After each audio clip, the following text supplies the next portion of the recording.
DOS Keyboard's making gaming stuff now?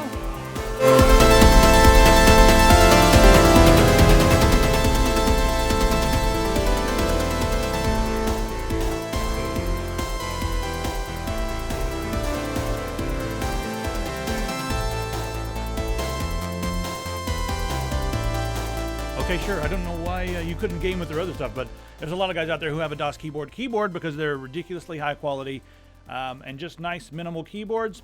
And they've been gaming with them, so you can game on a regular DOS keyboard, but now they have a new, it says Division 0 on the top there, but it's DOS keyboard now.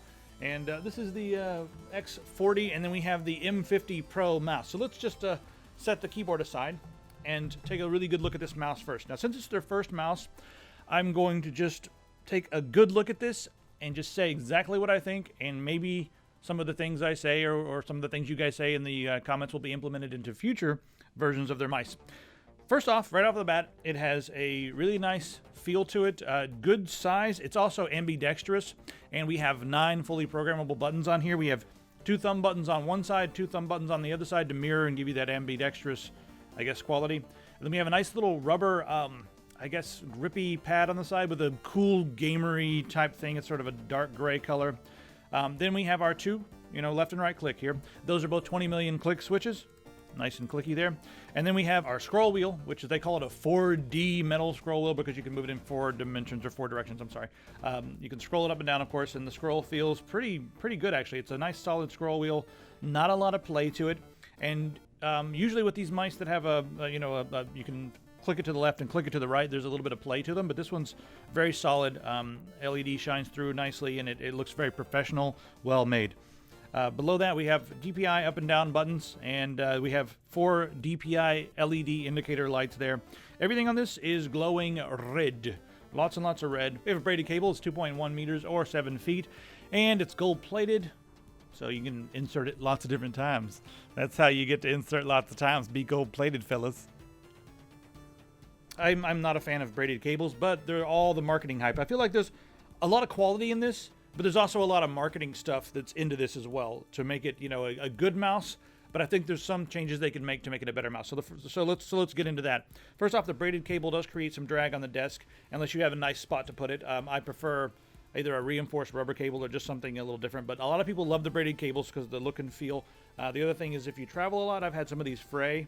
So I don't usually recommend braided cables for travel mice, but they are the industry standard premium thing. On the bottom here, it's really like I said, it's really nice build quality, but this is an aluminum plate. I'll get to the sensor in a second. And it adds quite a bit of weight. It's 0.38 pounds. So, it's getting up there as far as the weight goes.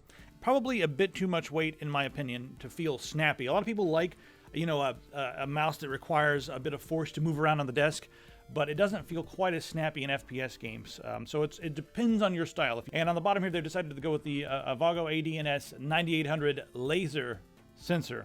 They say optical or laser optical or whatever on some of their materials, but a lot of people confuse optical and infrared. So let's just call this optical infrared laser. This is a laser sensor, and the 9800 is basically an upgraded version of the 9500 from Avago that had a little bit of acceleration. This one also has a little bit of acceleration. They haven't done like a lot of companies. They haven't done the DPI doubling in software or anything like that. So you're getting just the 6400 DPI, which is what I like with this sensor. It actually feels better than when they do the doubling. It just feels a little weird to me. It's too much for most people. The whole like hype with, you need the ridiculous DPI. No, you don't. I'm sorry. You just don't need it. It's really just going to make your cursor move faster on big screens and that sort of thing. But you don't need the crazy DPI. And I think with a mouse that has this build quality, and also the DOS keyboard name, I would have thought they would have gone with maybe an infrared, sensor like the 3360 or the 3310 or even the 3090, which is a little older, maybe out of date. But I thought they would have gone with something like that to make this just a really accurate, almost perfect mouse. But the 9800, most people are going to be just fine with it. Competitive gamers will probably stay away from it. And that's just the way it is. People are going to look at it and be like, oh, 9800, whatever. Or some people are going to be like, 9800, cool, I like laser, I like high DPI. That's just the way it's going to be. As far as the last thing about the fit and the feel I didn't mention on the top here, we have a hydrophobic coating. A few different areas here. The buttons are separated. It's not unibody on top. You don't really feel that. It's in a nice spot. The hydrophobic coating is nice, and also there's fingerprint resistant coating, so it's not rubberized, but this sort of a coating will last longer typically than a rubberized coating, so if that's something you're into, there you go. I'm not sure how many years people keep their mice for, 4 or 5 years, I don't know. Anyway, all in all, ridiculously solid build quality. I would have made a couple different choices here, but too heavy for me. The sensor's not my favorite, and the braided cable I would change. But again, some of these things are subjective, so it's just what I would change. Anyway, it's a hell of a nicely made mouse. Let's go on and look at the X40 keyboard right here. So check this action. This thing is gamery. Look how gamery this is. It's got the crazy paint pattern. And I guess the big story here is we have some different switches. They are the Alpha Zulu switches. Dude, look at these edges. It's edgy and gamery. Yeah. So whereas DOS keyboard is minimal and sleek, this is a bit gamery. It's not like the craziest gamery thing I've ever seen, but whatever. That's what you get. Well built. This is metal on the top. It's very solid on the sides, plastic, and they give you a couple different face plates. If you don't like the gray, you can get red. And one thing that's nice about these face plates is they're they come off. You need a torque screwdriver to take them off. But how easy would this be to paint and customize? You ever think about that? That may be nice for people who want a custom keyboard. All right, let's talk about these Alpha Zulu switches now that I've mentioned the gamery stuff. The Alpha Zulu switches are 1.7 millimeters to actuate, and then they're 45 grams as far as the actuation pressure needed. And they feel a lot like brown switches, but they're not as loud. They're softer than, well, they're not softer than browns, but they're very, very, very similar to Cherry MX brown switches. Now, one thing is weird. You take this off, and they call the color mustard on the underside of these things. The actual switches, they're Cherry MX compatible. The key switch came off way too easily. These things are possibly too easy to take off, but I don't know. We'll see if that becomes a problem in the future. The escape just wants to escape, man. Holy crap. And one thing that's interesting with this, since they've developed like their own little key switch here, I would think that they would have put the LED in the center or figured something out like that, because one of the problems with the illumination on Cherry stuff is the LED is not centered. So when you look at the keyboard, there's like hot and cold spots as far as the lighting goes. Now this one only is lit up red. You don't have full RGB like a lot of other stuff. It's the same thing over here. It's all red. It may or may not be a big deal, but if they're going to make an RGB version, I would wonder if they're going to try to figure out some way to do a more uniform lighting scheme. We got the Romer G switches that are far superior when it comes to lighting, and Romer Gs also feel very similar to this, but they're not Cherry MX compatible, so this is going to be compatible with all the different keycap sets out there. All right, also on this keyboard, we have some macro keys to add to the whole gamer thing. So we have 5 macro keys over here on the side. And those can be programmed to do just about anything you like. You can go in software, and they can do more than just macros. You can set them up to open programs, or pretty much just do whatever you want with them. And then across the top here, you see we have some shortcut keys that can, you can use with function.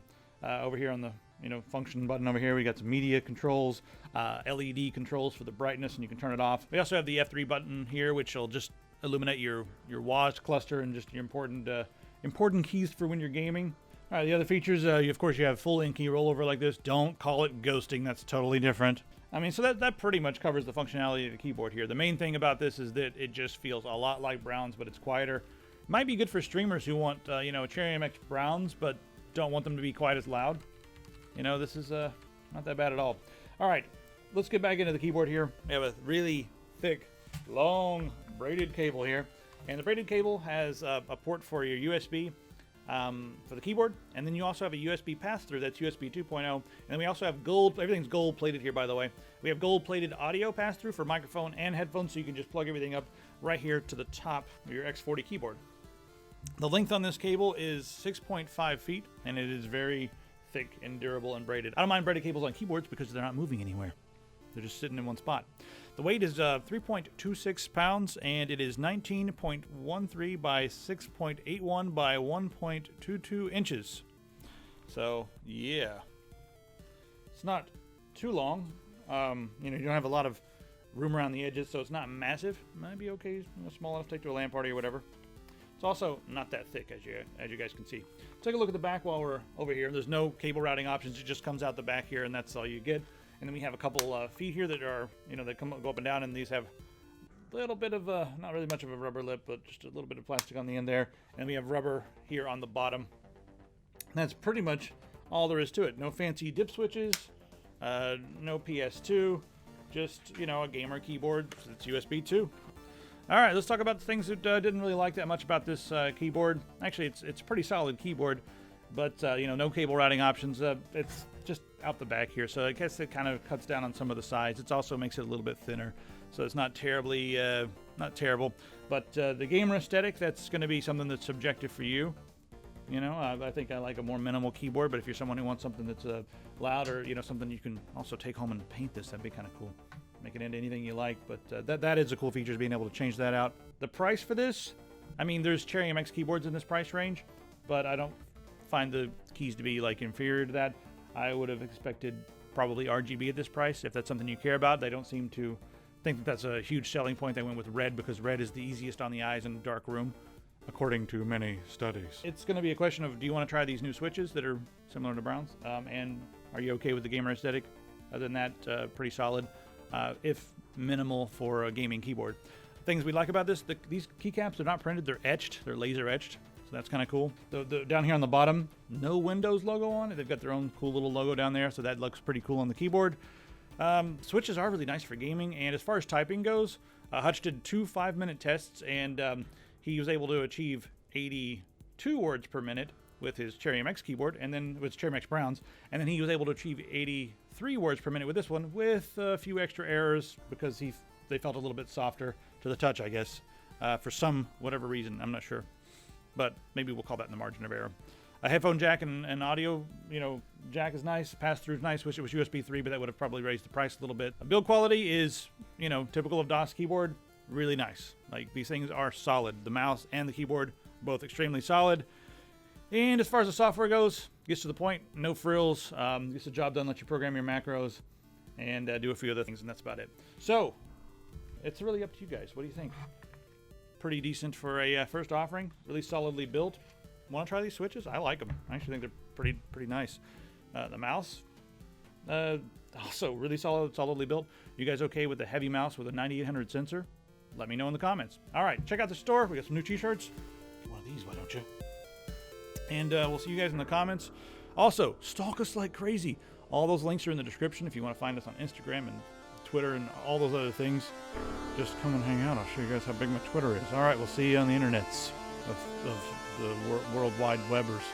Webs. Bye.